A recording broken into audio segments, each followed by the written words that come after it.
Naam, shukran sana mtazamaji kwa kujiunga nasi siku hii ya leo ya tarehe 19 mwezi Januari mwaka 2023. Tumekuandalia mengi kutoka Afrika Mashariki na duniani kote. Mimi naitwa Victor Wanaswa, tayari kabisa kukuletea yote ambayo yameweza kujiri siku hii ya leo, ila tunikumbushe kwamba mtazamaji, ni taarifa ambazo pia tunazirusha katika mitandao yetu ya Facebook na Twitter, ambapo tunapatikana kama @MWANZO na pia @Victor Wanaswa. Sasa tuanzie hapa nchini Kenya mtazamaji, na viongozi wa muungano wa Azimio One Kenya Alliance wakiongozwa na Martha Karua na Kalonzo Musyoka wanashikilia kuwa kiongozi wa muungano huo Raila Odinga alishinda katika uchaguzi wa urais wa mwaka 2022.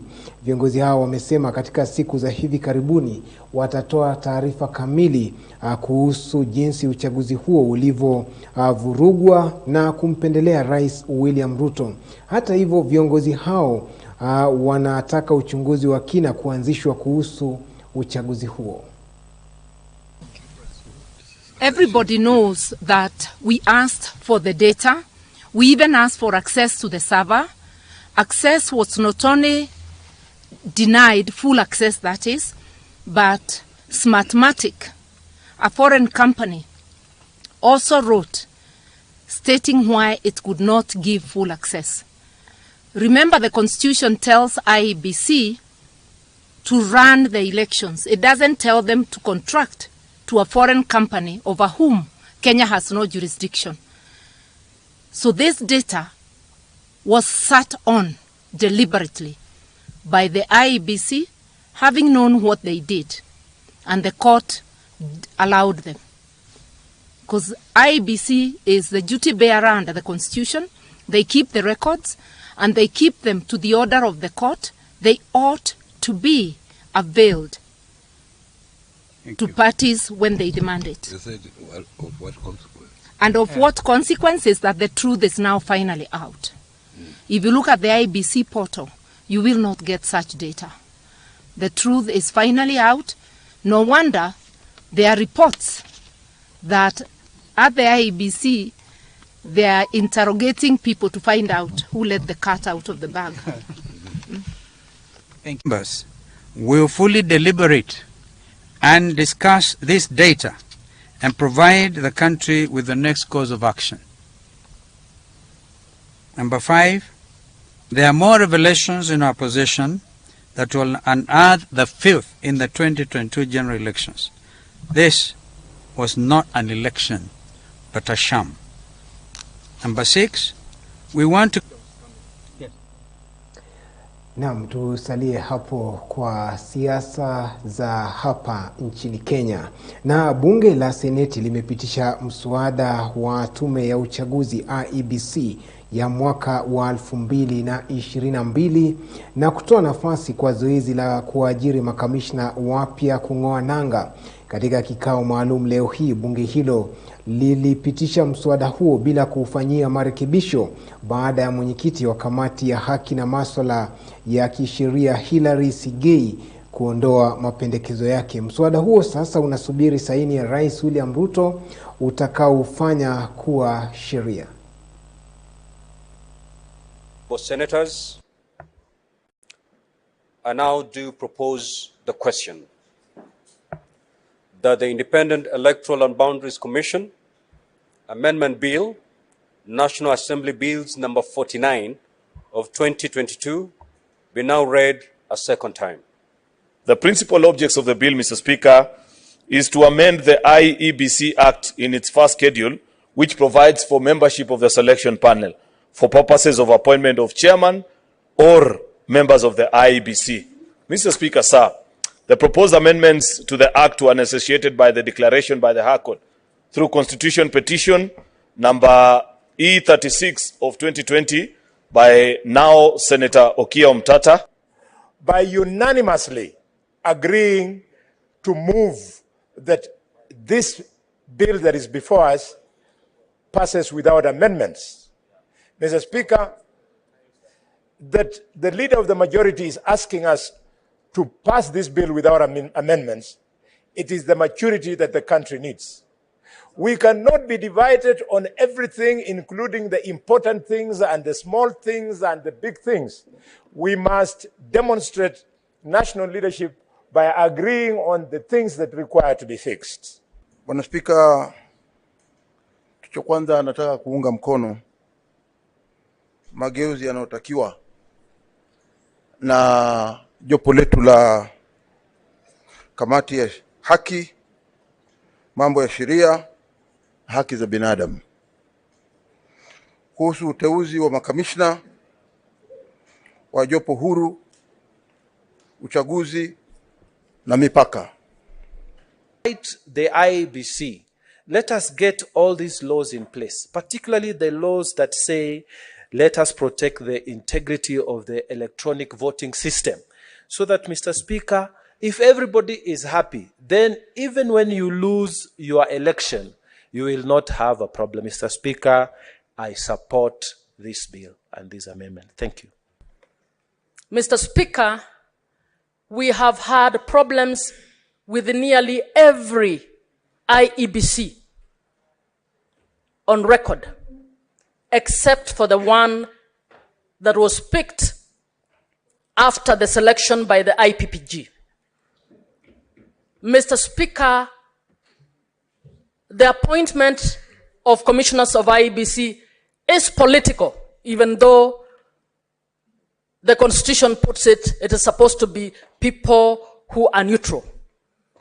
And the selection panel needs to be able to balance the political interests of all political players in the country in order for there to be peace.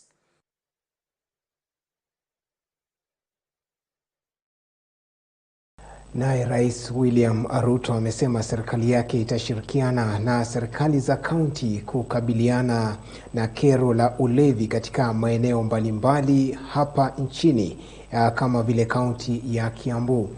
Rais amezungumza Alhamisi ya leo wakati akiweka jiwe la msingi la mradi wa nyumba za bei nafuu eneo la Ruiru, kaunti ya Kiambu. Wakati huo rais amesisitiza kuwa utawala wake uko mbioni kuzindua nyumba 1,200 za bei nafuu kila mwaka. Aishwa na pombe haramu. Na ndio tumesema the provincial administration must work with our county governments to make sure that we do not sacrifice our children, we do not sacrifice our society at the altar of money and at the altar of things that are taking our society backwards. So tutashirikiana hivyo ndio tuweze kupeleka mambo yetu mbele. Katika kaunti zetu hapa 5 tuko na shida ya dawa za kulevya na pombe haramu ambaye inaharibu watoto wetu. Si iko namna hiyo? Na tumepata regional commissioner mpya ameriport pale Nyeri, na tuko na police commander. Tafadhali muanze kufanya kazi. Hizi dawa za kulevya mpambana naye, na ile pombe haramu ambaye inaharibu watoto wetu mufanyie kazi. Naye gavana wa Matangi na magavana wengine katika eneo hili, hata nyinyi mumetukosea. Mume license each and every bar to be bar and restaurant. Sasa munaweka kila bar kuwa bar and restaurant mkitafuta revenue. In the process, we lose an entire generation. Sasa hata mkiokota hiyo pesa mjenge barabara, hii watoto wakikufa nani atatembea kwa hiyo barabara? We want to appeal to our governors to sit down and agree that they cannot license each and every outlet to be bar and restaurant to sell 24 hours. It is wrong, it is unacceptable. Hata kama munatafuta revenue, governor, you cannot do it at the expense of our children. Let us have just one restaurant in a big town as bar and restaurant ile ya kuuza 24 hours. Lakini nyinyi mmepeana kila pahali ni bar and restaurant. Sasa imefunguliwa asubuhi mpaka the following day. And that is one of the problems. So the governors, not just in this area but in Kenya, must make a decision that in pursuit of revenue, licensing every kiosk, every outlet to be bar and restaurant, you want to destroy an entire generation, and that is not right. So tungetaka murudi pale chini mkubaliane, so that even as our officers try to deal with these challenges, you don't license what is wrong. Na kutoka hapo tunaweza make progress. Kwa hivyo rais wetu tunakukaribisha, umekaribishwa hapa katika mlima kwa kanisa, interdenominational service, to launch affordable housing, to launch barabara. This is your home. You do what you... Naam, Rais William Ruto hapo na naibu wake Rigathi Gachagua aka Rigiji wakizungumzia kuhusiana na kero la ulevi hususan katika kaunti ya Kiambu ambao ndio ngome ya naibu huyo wa rais. Na tukiachana hayo mtazamaji, na kuangazia ugomvi ambao ulikuwa unatokota katika bunge la kaunti ya Kericho, ni kuwa wawakilishi wadi wa kaunti ya Kericho wamekubaliana kuwachagua viongozi wapya kufuatia hatua ya naibu rais Rigathi Gachagua kuingilia kati swala hilo. Gachagua aliitisha mkutano na wawakilishi hao leo hii baada yake kutwikwa jukumu hilo na Rais William Ruto wiki chache zilizopita.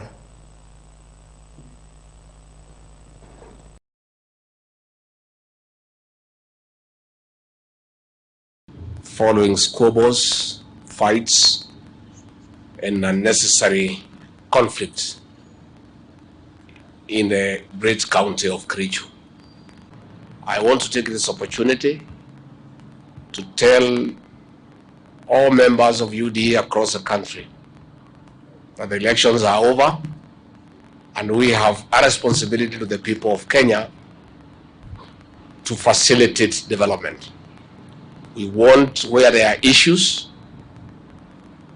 the party mechanism is available to help members to solve those issues without going to the embarrassing situations we found in Kericho. Such happenings are unacceptable because the UDA party is the ruling party. It is led by the President of the Republic of Kenya, and we cannot agree to have embarrassing situations anywhere in the country. That no meaningful development can take place in the atmosphere that exists in Kericho. The President therefore did task me with the responsibility of inviting the leadership of this great county for a meeting to sort out whatever issues that may be causing the conflict, with a view of restoring normalcy so that the people of Kericho can enjoy development in an atmosphere that is conducive and a proper environment for service delivery.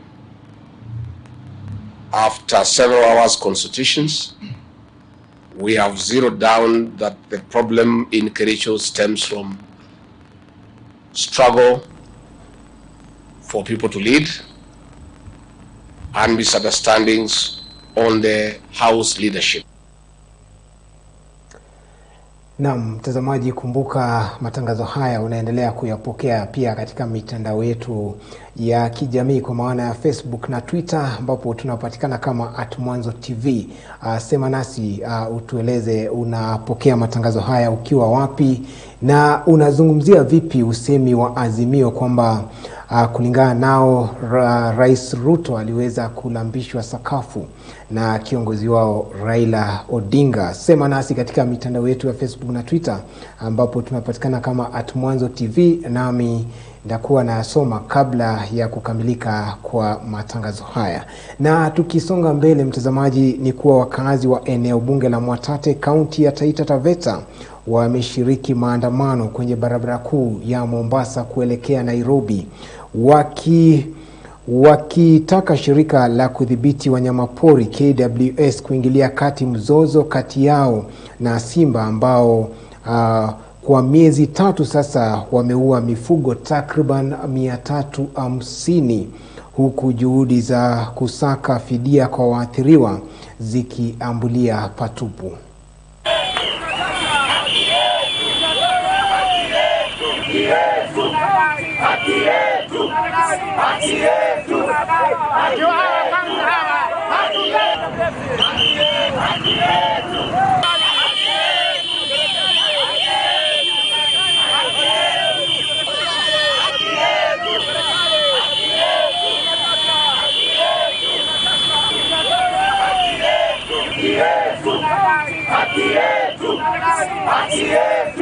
kweli tumeadhiriwa sana na hawa wanyama.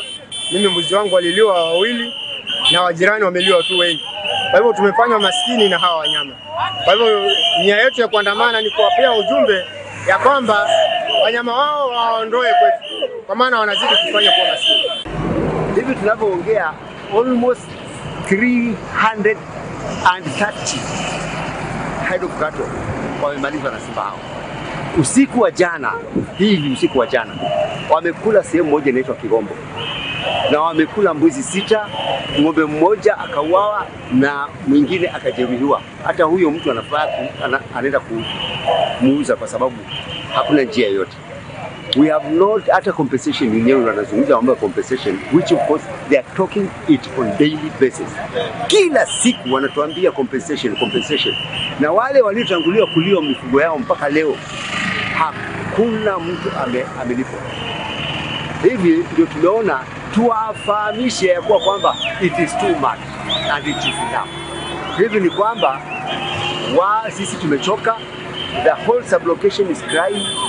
Tumekuja mpaka Mbololo location na ninaamini ya kwamba wanajua habari ya hawa wanyama.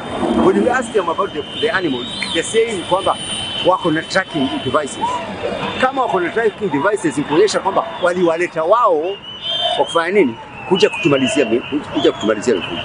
And that is why we have come to the road to air our voice to them. Tukiwaomba tafadhali waondoe wanyama wao. Wanyama wamekuwa dangerous kwa sababu wanakula kuanzia saa 11 jioni mpaka saa 12:30 asubuhi. Na tunao watoto wachanga wanaoenda shule ambao hawapeleki na wazazi wao. Shule zetu za local ambapo zinafunguliwa the other day. Next week. Tunashindwa itakuwaje kwa watoto wetu. Tumepata mpaka kiongozi mwingine anatuambia ya kwamba hao simba ni ngumu kuwatoa pale. Na tena hata tupige makelele namna gani watakula wanyama wetu, na wakimaliza wanyama watakula watoto wetu. What does that mean? Sasa mimi nawaomba kwa jina la rais, mutawanyike na muondoke kwa utaratibu. Yeyote asipoondoka mahali hapa dakika 10 zijazo, sheria inaturuhusu nyinyi kumuondoa kwa nguvu.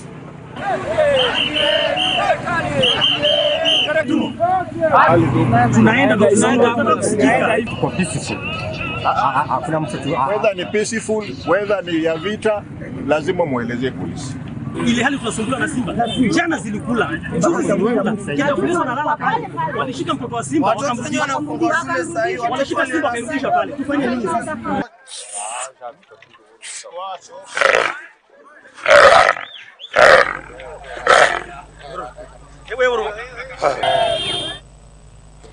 Na kutoka Mwatate, kaunti ya Taita Taveta, ukanda wa Pwani, tuelekee moja kwa moja hadi Jamhuri ya Kidemokrasia ya Kongo, mtazamaji, ambako shughuli za ukataji miti zinazotekelezwa na wahamiaji wa kivita zimekuwa tishio kwa hifadhi ya kitaifa iliyoko mashariki mwa taifa hilo. Wahamiaji hao waliokimbia makwao kutokana na vita kati ya waasi wa M23 na maafisa wa serikali sasa wanakata miti kupata kuni na mkaa ili kuendeleza maisha yao ya kila siku. Dito unavuma huku kukiwa na sauti ya wingi wa misumeno ya minyororo chini ya volkano kuu ya Nyiragongo na kutoa matukio ya uharibifu katika moyo wa hazina hiyo ya asili mashariki mwa Jamhuri ya Kidemokrasia ya Kongo. Katika muda wa chini ya miezi miwili, zaidi ya hekta 200 za misitu zimeharibiwa na kuwa mashina katika kona hii ya hifadhi ya taifa ya Virunga, ambapo makumi ya maelfu ya Wakongo wamekimbia kutokana na mapigano kati ya waasi na wanajeshi. Ili kuishi, wengi wameamua kukata miti kwa ajili ya kuni na mkaa, mara nyingi kulipa ushuru kwa vikundi vya wanamgambo ili kufikia mbuga ya kitaifa kongwe zaidi barani Afrika, ambayo ni makazi ya wanyamapori wa kuvutia wakiwemo sokwe wa milimani. Hali hii kwa kweli inatia wasiwasi sana, kwani mnavyofahamu Nyiragongo ni moja ya maeneo ya kitalii, ya hifadhi ya Virunga, na msitu huu unayozunguka ndio ulifanya uzuri wa hifadhi hiyo kwa watu wawili, Wakongo na watalii. Wahamiaji hao wapya walilazimishwa kutoka majumbani kaskazini mwa wanamgambo wa M23 ambao walianza mapigano tena Novemba 2021 baada ya kuishitumu serikali ya Kongo kwa kushindwa kuheshimu makubaliano ya kuwajumuisha wapiganaji wake katika jeshi. Fabrice mwenye umri wa miaka 15 alisema alikimbia mapigano katika kijiji chake cha Rugari karibu na kilomita 30 kaskazini mwa mji mkuu wa mkoa wa Goma kando ya mpaka na Rwanda. Yeye huondoka kila asubuhi kwenda bustanini kutengeneza makaa yanayoitwa makala ambayo kisha anauza na ndugu wawili kando ya barabara. Mwanamke katika soko la siri la makala kwenye barabara kuu ya kwenda Goma ambaye aliomba jina lake lisitajwe alisema watu wanaokata miti walipaswa kulipa ushuru kwa wanamgambo, ikiwa ni pamoja na FDLR, kizazi cha vikundi vya Wahutu wenye itikadi kali nchini Rwanda, mauaji ya Watusi ya mwaka 1994. Lakini muuzaji mwingine alinyoosha kidole kwa askari wa Kongo aliyebeba gunia la makaa akisema, angalia hata askari hapa wanatengeneza mkaa. Parke sasa na kwaka saa hii miti tuko na ikata kuwa kahewa Kenya kanapitaka na hii miti na haiko. Saa hii miti saa inaisha kahewa katapatikana tena. Lakini jua njaa. Juu zaidi kwenye mteremko wa volkano, wanajeshi na wanamgambo kwa pamoja walipanga operation ya usafirishaji haramu wa binadamu katika bustani hiyo. Kila mmoja akivuka njia na hata vizuizi vya barabarani vikishindikana kwa urahisi. Miezi michache tu iliyopita, eneo hilo bado lilikuwa chini ya mamlaka ya maafisa wa mbuga Virunga. Lakini siku hizi walinzi huita wanamgambo mbalimbali kwanza ili kuwatahadharisha kabla ya kujitosa ili kuepuka unyanyasaji zaidi.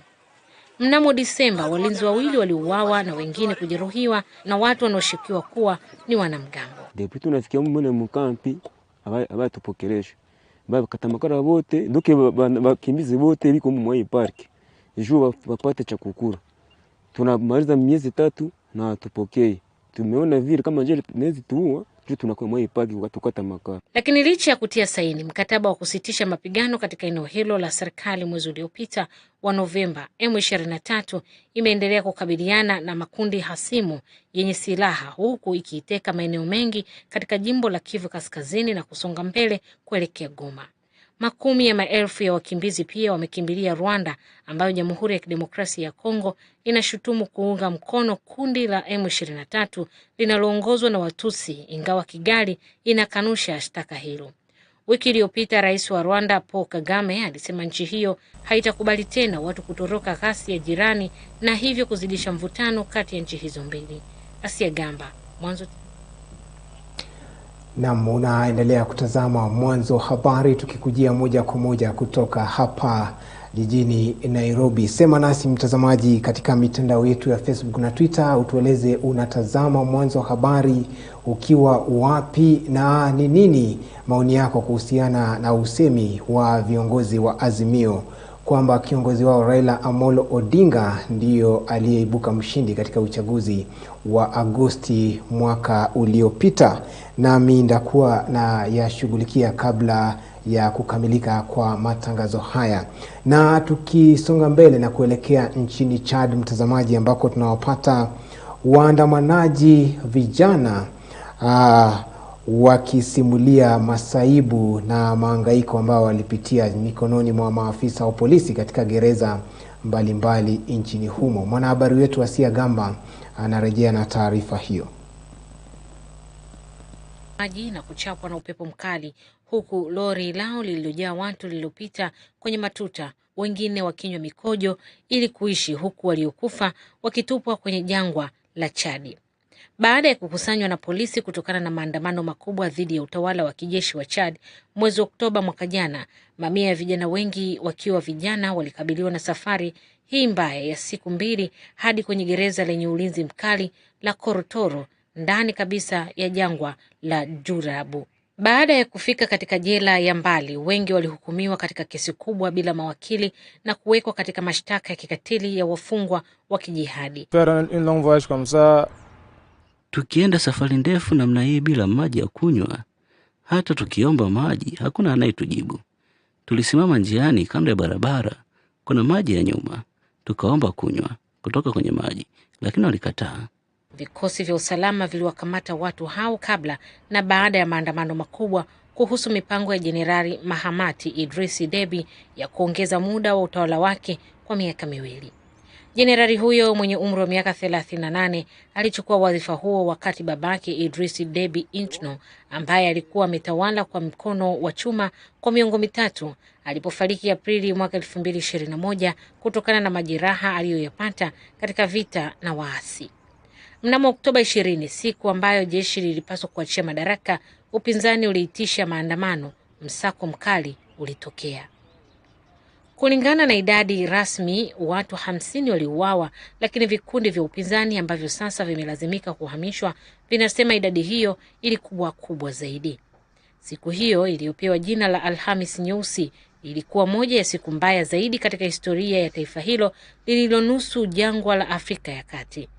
Lakini kwa mamia ya vijana, jinamizi hilo lilikuwa linaanza tu. Diudoni ambaye anafanya shughuli za ufundi ujenzi, mwenye umri wa miaka 34, anasema kwamba alikuwa akirejea nyumbani kutoka kazini usiku wa kuamkia maandamano hayo, wakati askari walipomsimamisha na kumlazimisha kuingia kwenye gari la wanaume wengine wakiwapeleka kwenye eneo tupu.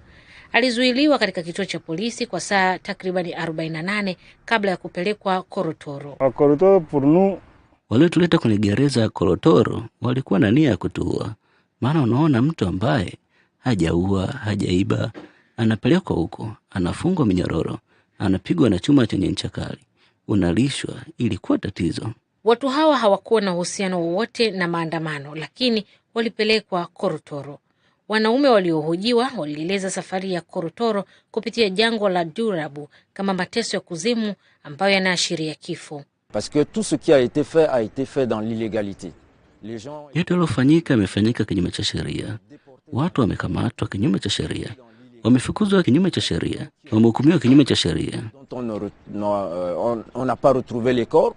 Na kuna watu wametoweka, miili yao hatujaipata na hawapo Korotoro.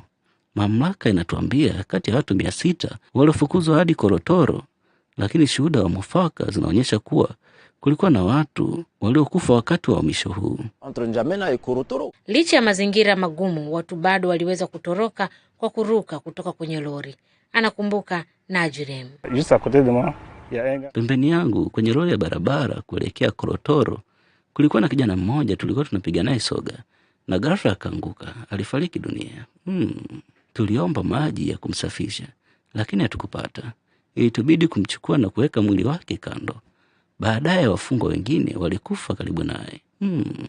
Mwingine na watu wakaketi juu ya mwili. Shirika la kupinga mateso duniani limesema zaidi ya watu 2000 walikamatwa kabla na baada ya maandamano hayo, lakini serikali ilikiri kuwa ni 621 pekee, wakiwemo watoto 83 ambao wote walipelekwa Korotoro. Gereza la Korotoro lililoonyeshwa kwenye picha za satellite kama doa la Ocha lililozingirwa na matuta katikati mwa nchi lilijengwa mnamo mwaka 1996 katika eneo lisilo na watu ambalo ni ngumu kufikiwa. Inaweza kuchukua wafungwa 500 au 600, na hasa ni marudio ya wale wanaotumikia vifungo virefu kwa ugaidi. Wapiganaji wa Boko Haramu na makundi ya wanajihadi wa Islamic State wanazuiliwa huko na kupata jina la utani la Chadian Guantanamo. Wale waliofungwa gerezani baada ya maandamano waliwekwa hapo bila kupata wanasheria au familia zao, ambao baadhi yao hawajui kama watoto wao wangali hai. Au départ, nous on avait pensé qu'à la mort. Parce que vu la manière où les... Mwanzoni tulifikiria kifo tu, kwa sababu kutokana na jinsi watu walivyotutendea ilionekana kana kwamba maisha ya mwanadamu hayana thamani, kwamba hatukuwa. Maisha mazuri ya Chadi ni ya wale ambao wana uwezo, kwa sababu watu waliokamatwa walikuwa watoto wa maskini. Msemaji wa serikali na Wizara ya Ulinzi hawakujibu maombi mengi ya maoni juu ya tuhuma hizi. Asia Gamba, Mwanzo TV.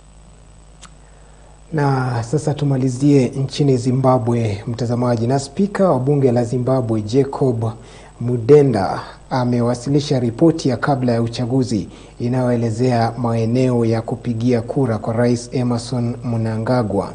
Hatua inayofuata kwa mujibu wa katiba, amesema Mudenda ni rais kupitisha ripoti ambayo amekabidhiwa kwa tume ya uchaguzi ya Zimbabwe hapo kesho.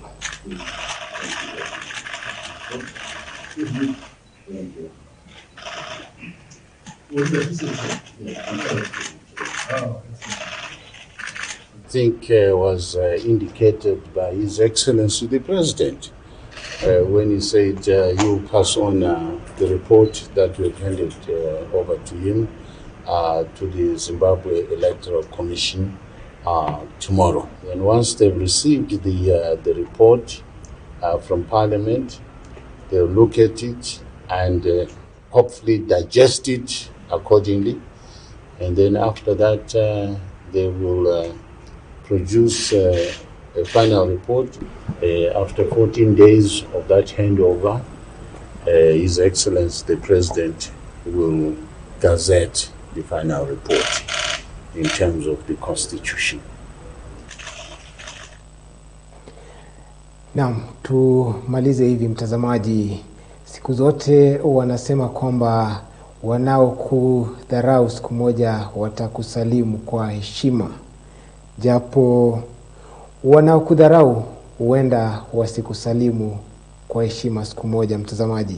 Kufikia hapo sina la ziada ila kuhitimisha mwanzo habari siku hii ya leo ya tarehe 19 mwezi Januari mwaka wa 2023. Kwa niaba ya wote ambao waliweza kufanikisha matangazo haya mtazamaji, mimi sina la ziada. Tufanye hivyo hiyo kesho sana wakati kama huu. Naitwa Victor Wanaswa na kutakia usiku mwema. Kwaheri kwa sasa.